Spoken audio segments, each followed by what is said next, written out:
Things that are wearisome and may become troubling. Grey skies day after day. One begins to wonder if the sun has deserted us. A mild but persistent headache. It brings thoughts of mortality. The long, unblinking gaze of a cat. You suspect it feels only disdain for you. That silence Yukinari holds sometimes. The one in which he closes his eyes and purses his lips. I have no answer. Perhaps there is no answer. If you tell the Emperor that we found no evidence that Gisaku was murdered, you should also tell him you know the man was worthy of His Majesty's love. Who had real motive to kill him? He presented no real threat. Not to His Majesty, not to the bizarre customs and values of this place. Only to people's minds. Some people's minds? Yes. He seemed to shake their sense of reality. After Gisaku's music and dance, when the Empress was alone with him... With servants? Who were outside the doors, do you know what happened then? Happened? What was said? Did Her Majesty share that with you? Yes. And will you share it with me? He talked more about his mysterious light. Which shines on all, even on fools. We must all come awake and stay awake. We must keep watch. Does he think he's some kind of prophet? Perhaps it's time he's gone from here. His Majesty? I know. The Emperor adores him. His Majesty is young. And this prophetic madman is causing unease in the palace. I am aware of the mutterings.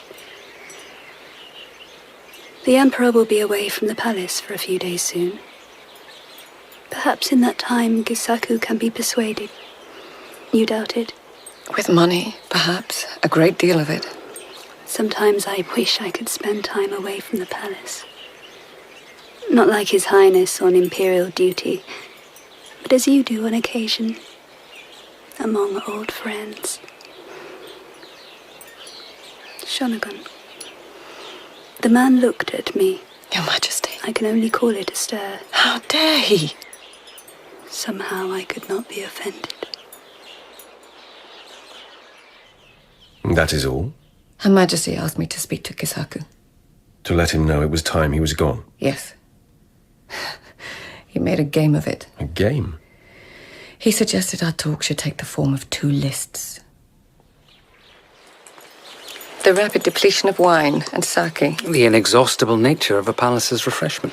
Payment for refreshment in stories and fun. You break the rules one line at a time. Forgive me, Lady Shonagon. The temptation to a young emperor of neglecting duty.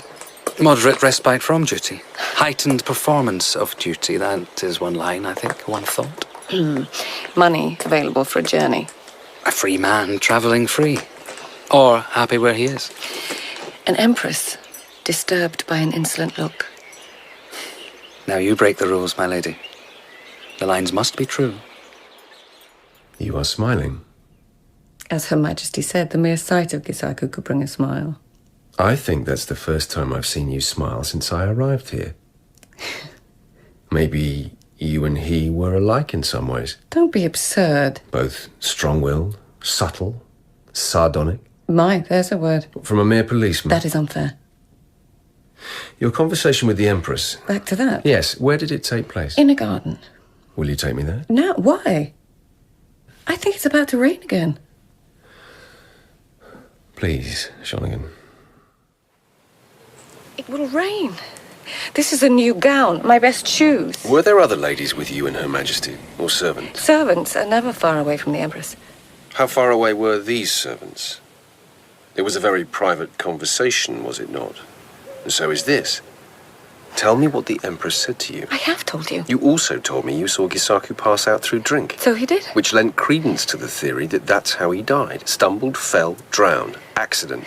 We can't be sure that he didn't. Lord Tadanobu did not see Gisaku collapse. Maybe Tadanobu did leave the hall before it happened. I don't remember. You told me the Lord said he would not leave you alone with that man. Did he change his mind?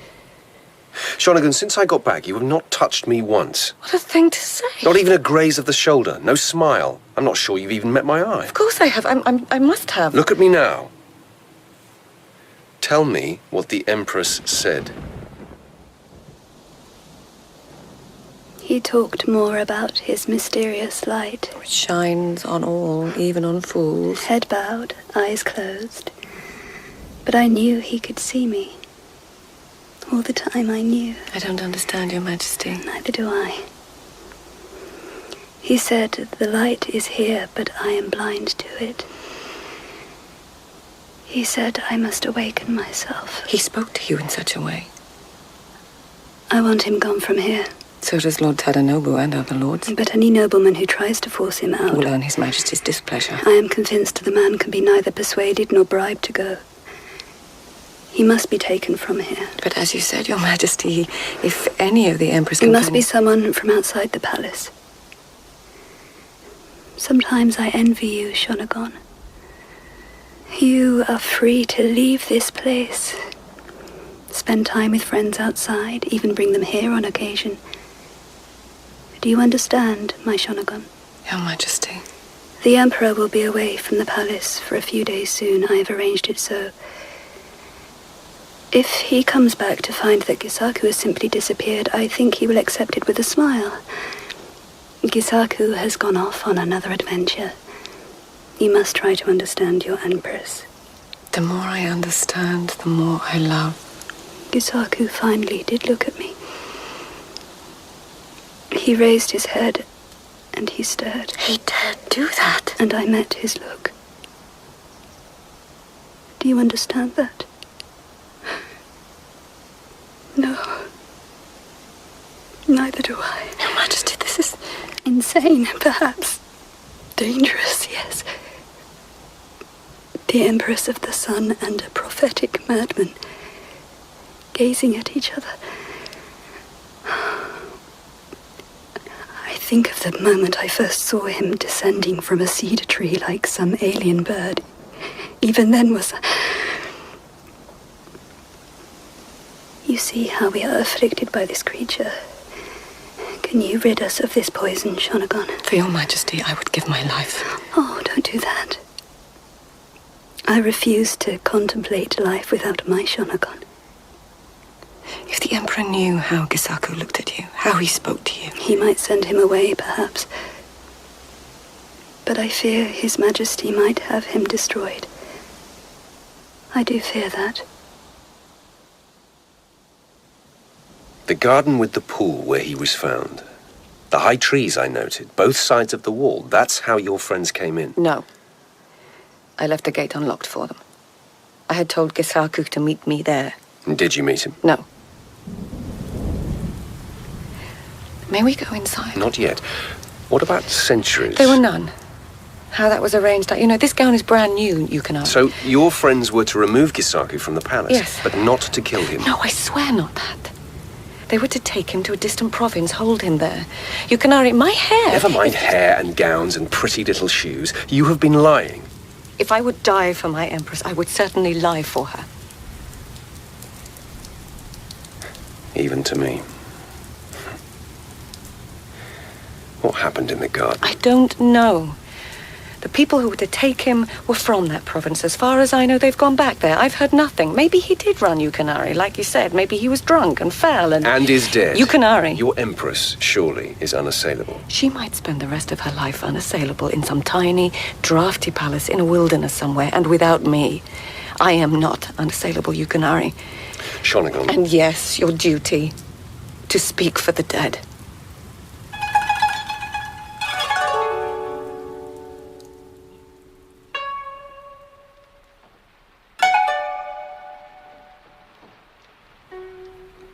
Your Majesties, may I begin by saying that I am now convinced that the man Gisaku was, indeed, a remarkable man and worthy of his Emperor's love.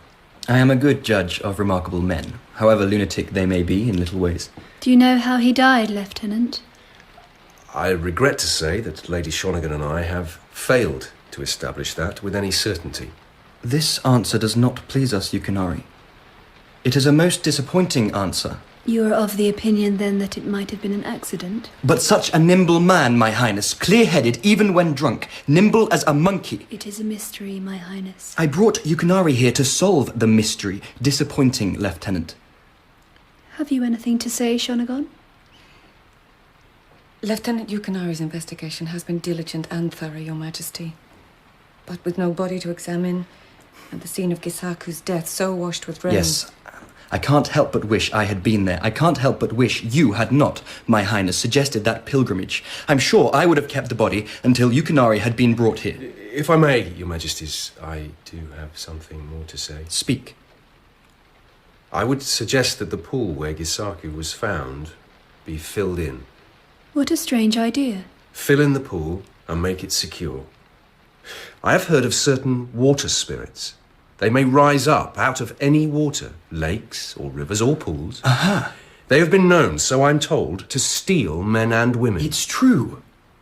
It's true, and sometimes they steal the mind and spirit of remarkable men and simply leave the body behind, like an empty husk. Just so, Your Majesty. It is a fate one can imagine befalling Gisaku. So maybe right now he's having wonderful adventures underwater. You could, my highness, order a monument to be raised on the spot where the pool once was. Yes, and in winter I will build a snowman there. Gisaku did love a snowman.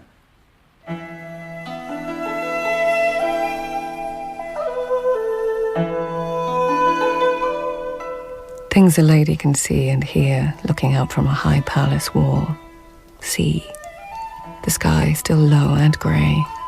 Here, raindrops still falling from eaves. See, an unfashionable rider on an ungainly horse. Here, the splashing of hooves in water. See, his not looking back. Here, a sighing wind. See, By his stance, his knowing he is watched. Here, a voice in my head. see, his drawing on the reins. Here, The splashing hooves come to rest. See, how in the saddle he bows. sorrow and guilt. Love, he bows for his lady. He bows for his lady. Love and forgiveness. And before he rides away, His hand raised in farewell to her.